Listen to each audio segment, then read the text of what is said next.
जय हिंद साथियों, आप सभी लोगों का हमारे YouTube channel education zone with RPS पर स्वागत है। आज हम लोग पढ़ेंगे सिंधु सभ्यता को। अतीत काल में कुल 4 सभ्यताएं थीं। मेसोपोटामिया सभ्यता, चीन की सभ्यता, मिस्र की सभ्यता और सिंधु सभ्यता। और जो कि हम बताए हैं अभी कि हम लोग आज पढ़ेंगे सिंधु सभ्यता। सिंधु सभ्यता को हड़प्पा सभ्यता कहा जाता है, कांस्ययुगीन सभ्यता कहा जाता है और सरस्वती सभ्यता कहा जाता है। सिंधु सभ्यता इसलिए बोला जाता है कि सिंधु सभ्यता की अधिकतम स्थल जो है सिंधु नदी पर ही मिले हैं। और हड़प्पा सभ्यता इसलिए बोला जाता है कि सर्वप्रथम हड़प्पा नामक ही स्थान का खोज हुआ था। और कांस्ययुगीन का इसलिए बोला जाता है कि इस सभ्यता में सर्वप्रथम कांसे का ही खोज हुआ था। और सरस्वती सभ्यता इसलिए बोला था कि सरस्वती नदी का उल्लेख सिंधु सभ्यता में मिलता है कई जगह, इसलिए इसको सरस्वती सभ्यता भी बोलते हैं। आइए देर न करते हुए आगे चलते हैं। सर्वप्रथम चार्ल्स मैसन ने 1826 में हड़प्पा नामक स्थल की पुष्टि किए थे। 1856 में जो है 1856 ईस्वी में कराची से लाहौर रेल लाइन पर प्राचीन सभ्यता के साक्ष्य होने के प्रमाण जेम्स विलियम व बर्टन बंधु द्वारा दिया गया। अलेक्जेंडर कनिंघम को भारतीय पुरातत्व का जनक भी कहा जाता है। ये क्वेश्चन अक्सर एग्जाम में आते रहते हैं।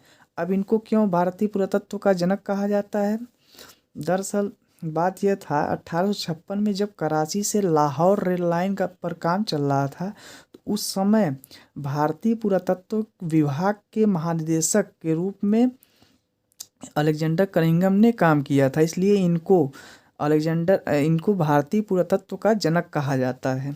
आइए, सन 1921 ईस्वी में भारतीय पुरातत्व संरक्षण विभाग के महानिदेशक सर जॉन मार्शल के निर्देशन में दयाराम साहनी ने पाकिस्तान के मोंटगोमरी जिले में स्थित हड़प्पा नामक स्थान का खोज किए थे। सर जॉन मार्शल ने सर्वप्रथम इसे सिंधु सभ्यता का नाम दिया। ये भी आता है क्वेश्चन कि सिंधु सभ्यता नाम किसने दिया सर्वप्रथम, तो उसमें बोला जाता है जॉन मार्शल। इस सभ्यता के अब तक 2000 से अधिक स्थल प्रकाश में आ चुके हैं। अभी और भी इस पे काम हो रहा है। काल निर्धारण इसका देख लेते हैं।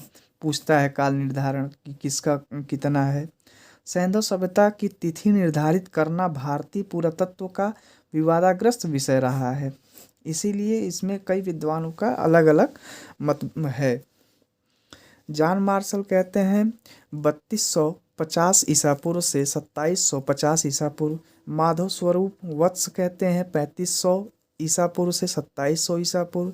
सीजे गैंड 2350 से 1750 ईसा पूर्व कहते हैं। मार्टिमर व्हीलर कहते हैं 2500 ईसा पूर्व से 1500 ईसा पूर्व।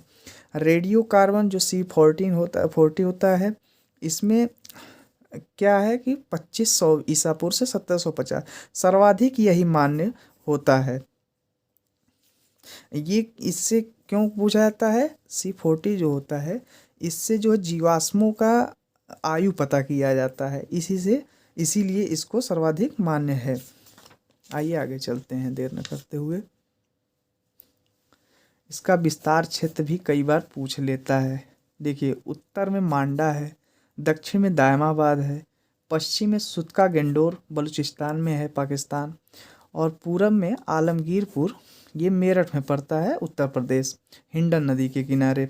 और नदी आप लोग देखते रहें, दायमाबाद गोदावरी पे, सुतका गेंडोर जो है दास्क नदी पे, और मांडा जो है चिनाब नदी पे। ये भी पूछता है। इसका एक सूत्र हम बनाए हैं, उम पुआ दद पशु। उम का है उत्तर में मांडा, पुआ का है पूरब में आलमगीरपुर, और दक्षिण में दक्षिण में द से दक्षिण, द से दायमाबाद, दक्षिण में दायमाबाद। प से पशु, तो प से पश्चिम और सु से सुतका गेंडोर, तो इसमें हो गया पश्चिम में सुतका गेंडोर। आइए आगे चलते हैं।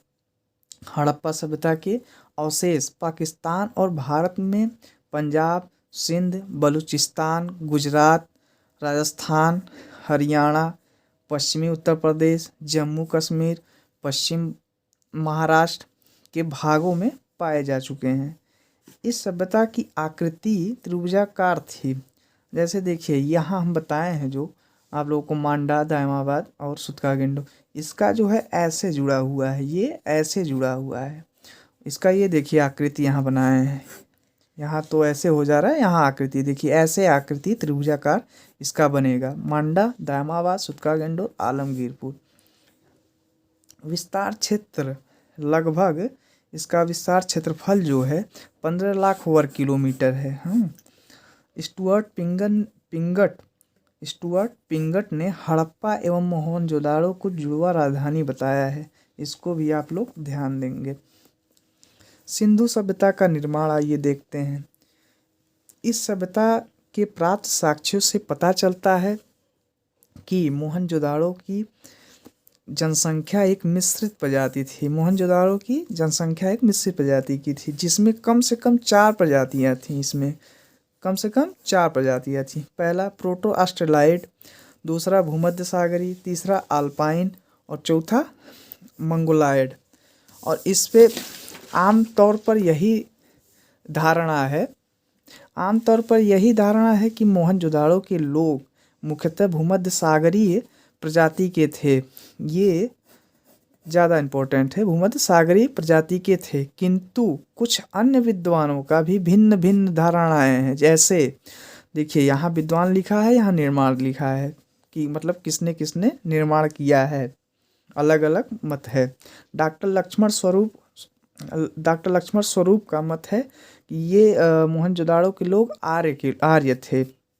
गार्डन चाइल्ड भी कहते हैं कि ये सुमेरियन थे। राखलदास बनर्जी कहते हैं कि ये वो द्रविड़ थे। मार्टिन व्हीलर कहते हैं ये दास थे। ठीक, जय हिंद, जय भारत साथियों।